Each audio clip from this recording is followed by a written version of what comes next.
తీసుకోవాలి, ప్రతిసారి బిల్లు తీసుకోవాలి అనే విషయం.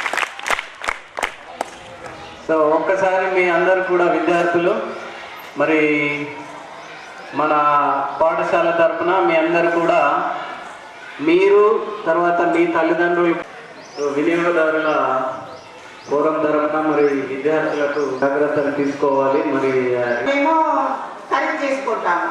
దేంట్లో లోపాలు జరిగినా దేంట్లో మనకు తృప్తికరంగా లేకుండా సంతృప్తికరంగా ఉంటే దాని మీద ఫైట్ చేసే హక్కు మనకు ఉంది. వినియోగదారుల చట్టం ఉంది. వీటి మీద ఎప్పటికప్పుడు మీకు అవగాహన కల్పిస్తూనే ఉన్నాము. అందులో భాగంగా మరి ఈరోజు ప్రత్యేకించి ఈ ప్రోగ్రాంను మనం ఇక్కడ తీసుకోవడం జరిగింది. ముఖ్యంగా పిల్లలందరూ కూడా 18 ఇయర్స్ వరకు 18 సంవత్సరాల వరకు మీరు ఓపిక పడితే మీరు 18 నుండి మీరు 19 ఒక్కరోజైనా మీరు ఆర్టీ ఆఫీస్కి వెళ్ళి లర్నింగ్ లైసెన్స్ పొందే అవకాశం ఉంది. కాబట్టి అప్పటిదాకా బైకులు తీస్తాం, కార్లు తీస్తాం అని బయటకు వెళ్ళి పేరెంట్స్ని ఇబ్బంది పెట్టి తర్వాత ఇంకేమైనా జరిగితే అనవసరంగా కేసులలో ఎరుక్కొని ఆ లైఫ్ మీ జీవితాలను పాడు చేసుకోవడం, చదువు ఆపేయడం ఇవన్నీ జరుగుతాయి. కాబట్టి రోడ్డు భద్రత వారోత్సవాలలో మరి ప్రభుత్వం ఏర్పాటు చేసినటువంటి రూల్స్ అండ్ రెగ్యులేషన్స్ అన్నీ కూడా మనం తప్పనిసరిగా పాటించాల్సిందే. మనం కూడా ఎవరైనా ఇప్పుడు స్కూల్ ఉంది, ముఖ్యంగా స్కూలు ఇప్పుడు ప్రభుత్వం తరఫున కానీ ప్రైవేట్ పాఠశాలలు కానీ ఖచ్చితంగా బోర్డులు అనేది పెట్టాలి. ఎందుకంటే రోడ్లు దాటించడానికి ఇప్పుడు పెద్ద ఇంట్లో తల్లిదండ్రులు పనులకు పోతే నానమ్మలు, తాతమ్మలు, అమ్మమ్మలు వాళ్ళ పిల్లల్ని కూడా తీసుకొని వచ్చి రోడ్డు దాటించే సందర్భాలు ఉంటాయి. అలాంటప్పుడు వాటిని కేర్ఫుల్గా ఉండడానికి అంటే రోడ్డు దగ్గర బోర్డులు ఏర్పాటు చేయాల్సిన అవసరం ప్రతి స్కూల్ ఓనర్స్కి ఉంది. ఖచ్చితంగా చేయాలి. తర్వాత అక్కడ స్పీడ్ బ్రేకర్స్ కూడా ఉండాలి. ఎందుకంటే వెహికల్స్ స్లో అవుతాయి కాబట్టి. ఏదైతే స్కూల్ ఎంట్రన్స్ ఇప్పుడు ఈ పాఠశాలకు 4 వైపులా ఉంది, అట్లాగే ప్రతి పాఠశాలకు ఉంటుంది. అందుబాటులో పాఠశాలలు అందరూ కూడా పాఠశాల యాజమాన్యాలు అందరూ కూడా ప్రభుత్వం కూడా దీనికి తగిన చర్యలు తీసుకోవాలి. మరి ఇలాంటి ప్రమాదాలు జరగకుండా చూడాల్సిన బాధ్యత మనందరిపైన ఉందని నేను గుర్తు చేస్తూ ఈ అవకాశం ఇచ్చిన పాఠశాల ప్రధాన ఉపాధ్యాయులకి మీ అందరికీ కూడా కృతజ్ఞతలు.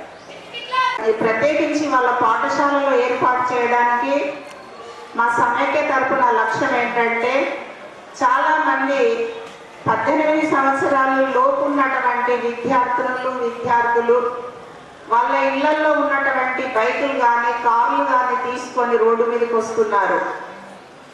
తర్వాత కొన్ని లైసెన్సులు లేకపోవడం, ఇన్ టైంలో దాన్ని రిన్యూవల్ చేసుకోకపోవడం, తర్వాత అనుకోకుండా ఏదన్నా ప్రమాదాలు, చిన్న యాక్సిడెంట్ జరగడం, ఇవన్నీ మీ పేరెంట్స్ మీద ఇందాక మన ఇన్స్పెక్టర్ గారు మీకు చాలా విషయాలు చెప్పారు.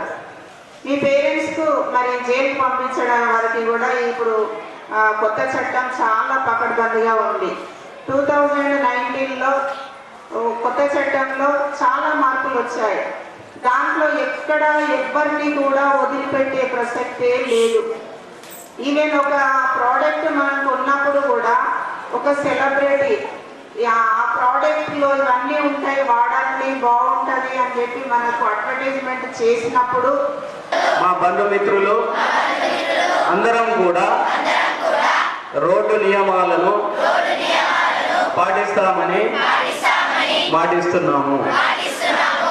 ధన్యవాదాలు సార్. ఒక్కసారి మీ అందరు కూడా విద్యార్థులు అప్పుడు మర్చిపోతున్నారు మ్యాక్సిమం, అవునా కదా? ప్రతి ఒక్కళ్ళు ఫోటో తీయాలి, వీడియో తీయాలి, వీలైతే స్టేటస్లో పెట్టుకోవాలి. అక్కడ యాక్సిడెంట్ అయిన వాళ్ళకి సహాయం చేయాలి. ఫస్ట్ 1 అవర్, దాన్ని గోల్డెన్ అవర్ అంటారు. గోల్డెన్ అవర్ అంటే ఫస్ట్ 1 అవర్లో మీరు అతనికి సహాయం చేసి హాస్పిటల్ చేర్చగలిగితే మ్యాక్సిమం బతికే ఛాన్సెస్ ఎక్కువ ఉంటాయి. ఎందుకు బతికే ఛాన్సెస్ ఎక్కువ ఉంటాయంటే యాక్సిడెంట్ అయినప్పుడు బ్లడ్ లాస్ అవుతుంది. ఆ బ్లడ్ లాస్ అయినప్పుడు ఎక్కువ లాస్ కాకముందు మనం హాస్పిటల్ తీసుకపోగలిగితే కొన్ని బ్లడ్ గ్రూప్స్ మనకు దొరకవు, అవైలబుల్ ఉండవు. కాబట్టి అలాంటి వాళ్ళని కాపాడే ఛాన్సెస్ ఉంటాయి. ఇంకేదైనా ప్రాబ్లం స్టార్టింగ్లోనే ఫస్ట్ 1 అవర్లో గోల్డెన్ అవర్లో మనం చేర్చగలిగితే ఆ ప్రాణాన్ని కంపల్సరీ కాపాడగలుగుతాం. దీని గురించి సెంట్రల్ గవర్నమెంట్ ఏం చేసిందంటే రహదీర్ అనే పథకాన్ని ఇంట్రడ్యూస్ చేసింది. రహదీర్ పథకం ఏంటంటే మీరు ఏదన్నా యాక్సిడెంట్ జరిగినప్పుడు మీరు వాళ్ళకి సహాయం చేసి హాస్పిటల్లో చేర్చగలిగి ఆ ప్రాణాన్ని కాపాడగలిగితే, ఆ ప్రాణం కాపాడినప్పుడు మేము పోలీసు కలెక్టర్ గారు వీళ్ళందరం కలిపి మీకు ఎవరు కాపాడారో వాళ్ళ నేమ్తో మేము గవర్నమెంట్కి ప్రపోజ్ చేస్తాం. ఇతను ఒక ప్రాణాన్ని కాపాడిండు, అతనికి ఏం చేస్తుంది గవర్నమెంట్ కలెక్టర్ గారి ఆధ్వర్యంలో రహగీర్ అనే అవార్డు ఇస్తూ 25,000 ప్రైజ్ మనీ కూడా ఇస్తారు. ఎందుకు ఇచ్చారంటే ఒక ప్రాణాన్ని మీరు కాపాడారు కాబట్టి, ఆ ప్రాణాన్ని కాపాడారు కాబట్టి మీకు అవార్డు ఇస్తేనే కదా ఇంకొకరికి సహాయం చేస్తారు. దానికోసం అని కొందరైనా ముందుకు వచ్చి సహాయం చేయాలని, గవర్నమెంట్ హెల్ప్ చేయాలని చెప్పి వాళ్ళకు కూడా ప్రోత్సాహం కలపాలని గవర్నమెంట్ ఈ పథకాన్ని ఇంట్రడ్యూస్ చేశారు. చాలా మంది ఏమనుకుంటారంటే యాక్సిడెంట్ జరిగింది సార్, ఇప్పుడు నేను సహాయం చేస్తే నాకు పోలీస్ స్టేషన్కి పిలుస్తారేమో, నన్ను సతాయిస్తారేమో అని చాలా మంది అనుకుంటారు. అంటే కంపల్సరీ పోలీస్ వాళ్ళు ఎంక్వైరీ చేస్తారు. దాంట్లో ఏం ఎంక్వైరీ చేస్తారు, ఏ టైంలో యాక్సిడెంట్ జరిగింది, ఎట్లా యాక్సిడెంట్ జరిగింది, మీరు ఇన్ఫర్మేషన్ ఇచ్చారు కదా అని మిమ్మల్ని ఎంక్వైరీ చేస్తారు తప్ప మిమ్మల్ని సతాయించారు. ఇంతకుముందు పాతకాలంలో అట్లా జరిగిందేమో కానీ అంటే ఎంక్వైరీ చేస్తారు. అప్పుడైనా ఎంక్వైరీ చేసేవాళ్ళు, ఇప్పుడైనా ఎంక్వైరీ చేసేవాళ్ళు. ఇప్పుడు ప్రతి చోట సీసీ కెమెరాస్ వచ్చినాయి. ప్రతి యాక్సిడెంట్, ప్రతి దొంగతనం, ప్రతిదీ రికార్డ్ అవుతుంది. ఒక CC camera equal to 100 police mans. అంటే దాన్ని ఎంతో ప్రతిదీ రికార్డ్ అవుతుంది. ఎట్లా రికార్డ్ అవుతుంది, మీరు తప్పడం వల్ల రికార్డ్ అవుతుందా, ఆపోజిట్ పర్సన్ తప్పు చేయడం వల్ల రికార్డ్ అవుతుందా కూడా రికార్డ్ అవుతుంది. అది కంపల్సరీ మీరు హెల్ప్ చేయడం వల్ల ఒక ప్రాణాన్ని కాపాడగలుగుతారు. మీరు కూడా ఒక బాధ్యత, ఇండియన్ సిటిజన్ లాగా మీరు బాధ్యతగా ఇండియన్ పౌరులుగా మీరు కూడా ఉంటారు. కాబట్టి కంపల్సరీ హెల్ప్ చేయండి. మీరు పోలీసు వాళ్ళు సతాయిస్తారో, ఇంకొకరు సతాయిస్తారో, ఎవరు సతాయించారు. ఎవరైనా ఎంక్వైరీ చేసినా అది ఎలా జరిగింది, ఎప్పుడు జరిగింది అన్నది ఎంక్వైరీ చేస్తారు. సరే పోలీసు వాళ్ళు ఒక 2 days మిమ్మల్ని పిలిచారు అనుకోండి పోలీస్ స్టేషన్కి, ఏమవుతుంది, మీ వల్ల ఒక ప్రాణాన్ని కాపాడగలిగారు. ఫోటోల వల్ల వచ్చేది ఏం లేదు కదా, ఒక ప్రాణాన్ని కాపాడగలిగారంటే మీరు దేవుడితో సమానం. కంపల్సరీ మీరు హెల్ప్ చేయడానికి ట్రై చేయండి. ఎందుకంటే ఈ మధ్య జరిగిన 2-3 ఇన్సిడెంట్లు చెప్తాను. మన వినాయక్ నగర్లో ప్రమోద్ అనే కానిస్టేబుల్కి ఇన్సిడెంట్ జరిగింది. ఒక దొంగను పట్టుకొని పోతుంటే అతను దొంగ బ్యాక్ సైడ్ కూర్చున్నాడు.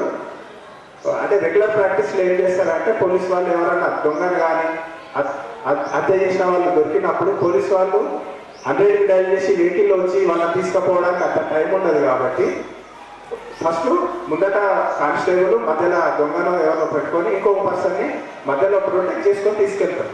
తీసుకెళ్లే క్రమంలో ఏమైందంటే మొన్న ఈ దొంగ దగ్గర కత్తి ఉంది. ఆ కత్తితో ఎంత కూర్చుని ఆయన కాలు మీద పొడిచిండు, నడిపే కానిస్టేబుల్కి చెస్ట్లో పొడిచిండు.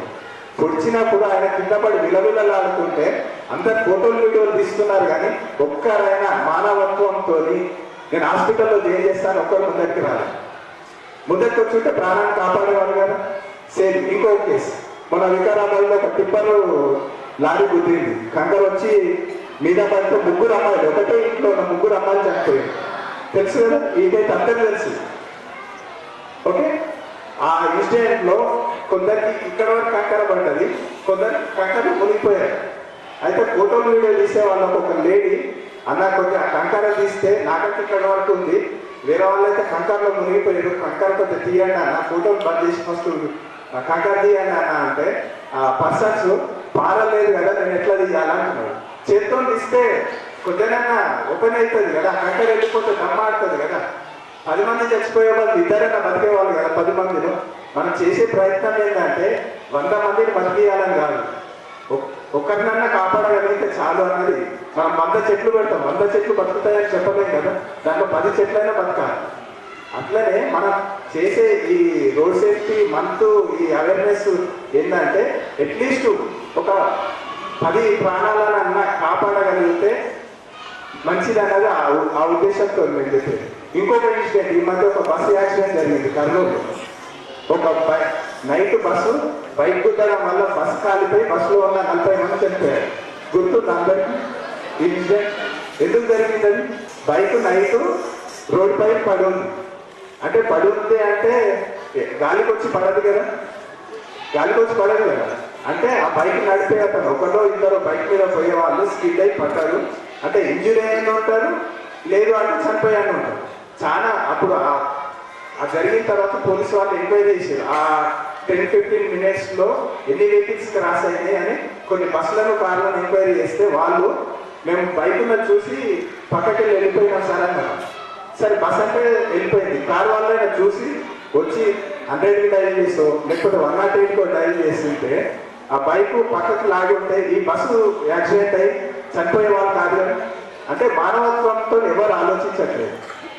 మానవత్వంతో ఆలోచించినప్పుడే ఇలాంటి ఎన్ని రూల్స్ అండ్ రెగ్యులేషన్స్ ఎంత కఠినంగా మేము కానీ పోలీసు వాళ్ళు ఎన్ని ఫైన్ చేసినా ఫైన్ పడ్డప్పుడు మీరు డబ్బులు కట్టేటప్పుడు మీ పేరెంట్స్ డబ్బులు కట్టేటప్పుడు కానీ మీరు డబ్బులు కట్టేటప్పుడు బాధ అనిపిస్తుంది తప్ప సామాజిక బాధ్యత నేను మారుతాను, నేను హెల్మెట్ పెట్టుకుంటానని ఎవరు అనుకోవట్లేదు. మానవత్వంతో ఎవరు ఆలోచించట్లేదు. ఫోటోలు వీడియోల కోసం ఆలోచిస్తుంది తప్ప ఆ రోజు ఆ బైక్ ఎవరన్నా ఒక్కళ్ళు పక్కకు లాగి ఉంటే ఆ మనిషి అయినా బతికేవాడేమో. ఈ బస్సు అయితే కంపల్సరీ 100% సేవ్ అయ్యింది. అది మర్చిపోతున్నారు చాలా మంది. నాకు ఎందుకు లేదు. ఇంతకుముందు రహవీర్ పథకం గురించి చెప్పాను. ఎవరు పోలీసు వాళ్ళు ఎవరు సతాయించారు మీకు. నువ్వు బైక్ లాగుంటే అక్కడ పడున్న ఇంజురీ పర్సన్ బతికేవాడు.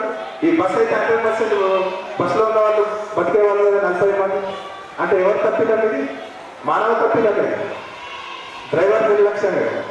ఈ డ్రైవర్ నిర్లక్ష్యం వల్లనే ఇవన్నీ యాక్సిడెంట్స్ జరుగుతున్నాయి. ఇది అందరూ కొద్దిగా పాటించాలని మా విజ్ఞప్తి.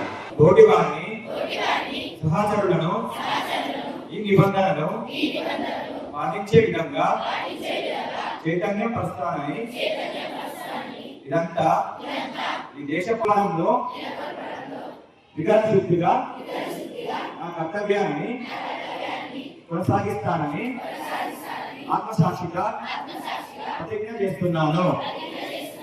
జై హింద్.